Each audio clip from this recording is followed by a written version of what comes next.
Hi friends, welcome to my channel Manju touring. Friends, ఇవాళ వీడియోలో అయితే మనం కోటప్పకొండ త్రికుటేశ్వరుడి దేవస్థానం గురించి అయితే తెలుసుకుందాం. ఈ కోటప్పకొండను ఎలా చేరుకోవాలి, అసలు దీనిని కాకులు వాళ్ళని కోటప్పకొండ అని ఎందుకు పిలుస్తారు, అలాగే ఈ స్థలం యొక్క పురాణం గురించి అయితే డీటెయిల్గా తెలుసుకుందాం. ఓకేనా ఫ్రెండ్స్, వీడియో అయితే ఎండ్ వరకు చూడండి, చాలా ఇన్ఫర్మేటివ్గా అయితే ఉంటుంది. ఓకేనా, లెట్స్ గెట్ స్టార్టెడ్.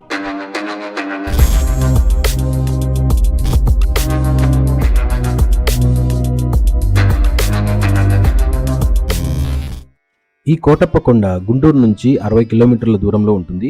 అలాగే నరసరావుపేటకి అయితే 15 కిలోమీటర్ల దూరంలో ఉంటుంది. నరసరావుపేట నుంచి ప్రతి అరగంటకు బస్సు అయితే ఉంటుంది. అలాగే ఇక్కడ దూర ప్రాంతాల నుంచి వచ్చే వాళ్ళకైతే గుంటూరు రైల్వే స్టేషన్ దగ్గర నుంచి అయితే మనం కోటప్పకొండకు చేరుకోవచ్చు.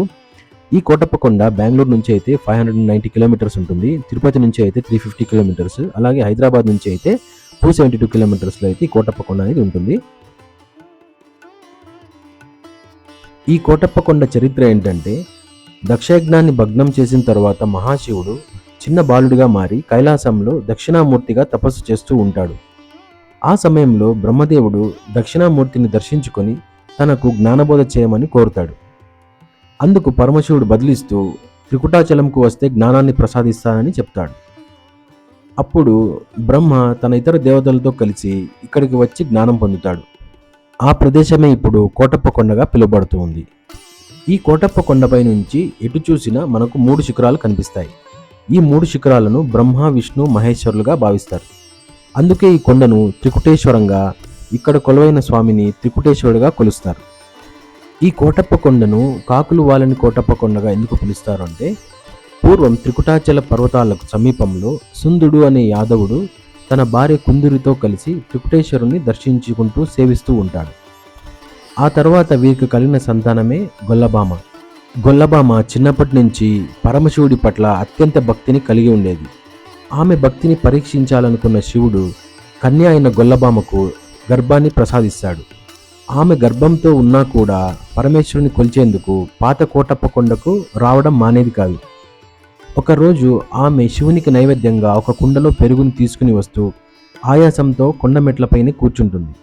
ఈలోగా ఒక కాకి ఆ కుండపై ఉన్న పెరుగుని నేలపాలు చేస్తుంది. ఇది చూసి తీవ్ర విచారంలో ఉన్నటువంటి గొల్లభామ దగ్గరికి పరమశివుడు ఒక బ్రాహ్మడి రూపంలో వచ్చి ఆ విచారానికి కారణమైన కాకులు ఇకపై ఈ కొండపైన వాలవని వరమిస్తాడు. అప్పటి నుంచి కాకులు ఈ కొండపైన వాలటం లేదని ప్రజల విశ్వాసం. శివుడు దక్షిణామూర్తిగా బ్రహ్మచారిగా వెలిసిన ఈ శిఖరంలో అమ్మవారి దేవాలయాలు ఉండవు, కాబట్టి ఇక్కడ పెళ్లిళ్ళు కూడా జరగవు. పరమశివుడు దక్షిణామూర్తి రూపంలో ఉన్న ఏకైక క్షేత్రం ఆంధ్రప్రదేశ్లో ఇదొక్కటే. ఇక్కడ మహాశివుని పూజిస్తే జాతకంలో గురుబలం పెరుగుతుందని అంటారు. అందుకనే గురుగ్రహం అనుగ్రహం పొందాలంటే కోటప్పకొండకు వెళ్ళి తీరాలి.